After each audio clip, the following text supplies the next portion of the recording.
Hola, me llamo Senior Adams. Today we are going to talk about indirect object pronouns. Now, remember that an indirect object tells to whom or for whom an action is performed. The indirect object pronouns are used to replace or accompany an indirect object noun. So let's look at what they are in Spanish. First we have me, which is to or for me. Then we have te, to or for you, familiar, a friend or family member. Then we have le, to or for him, her, or you, formal. On the plural side, we have nos, to or for us. We have os, to or for you, plural.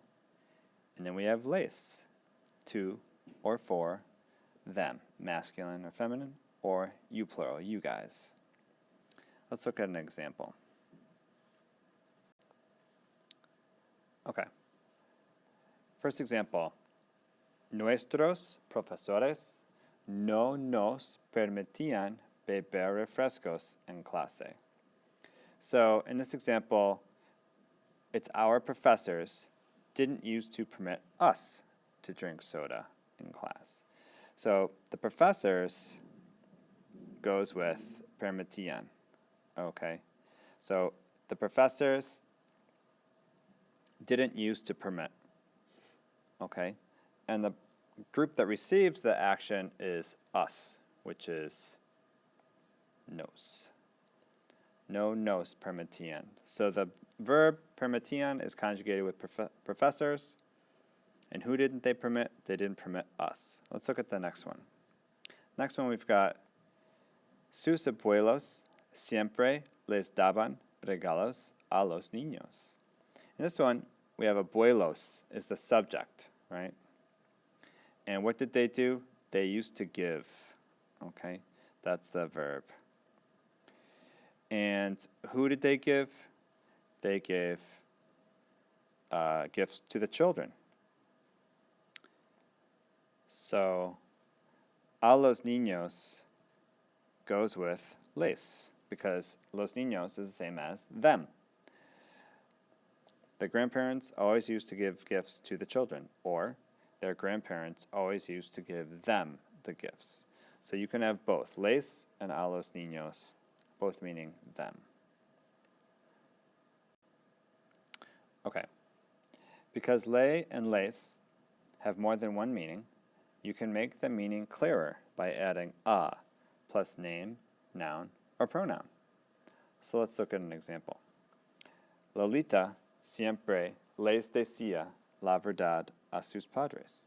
So we have Lolita, which is the subject, and then decía is used to tell, that's the verb.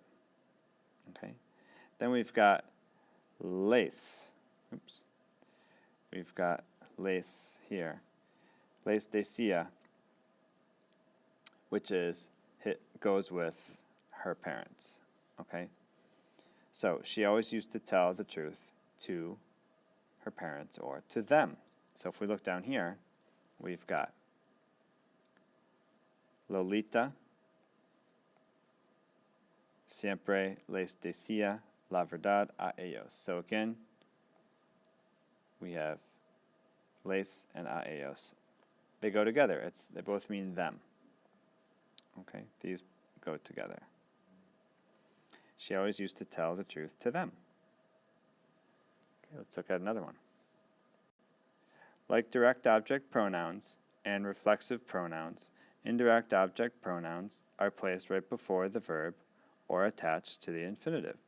So this is an example where there's two sentences, they mean the same thing. You can put the pronoun in more than one place. So, él siempre le quería comprar dulces a su hija. He always used to want to buy candy for his daughter. So, here it's le and a su hija is the same as her, for her. But we have two verbs now. Okay, we have quería and we have comprar, wanted to buy. Okay? So if you have two verbs, you can move the pronoun from the beginning before the verb to the end. Él siempre quería comprarle dulces a su hija. Means the same thing. You're just putting le after comprar because you have two verbs. Okay, finally, he always used to want to buy her candy. That's just another way of expressing it. Let's look at another example. Okay, I just added one more example. In this example, it says, Yo le tenía que escribir a mi amigo. Or, Yo tenía que escribirle a mi amigo. They both mean I always used to write to my friend, but we have le here, or we have it here.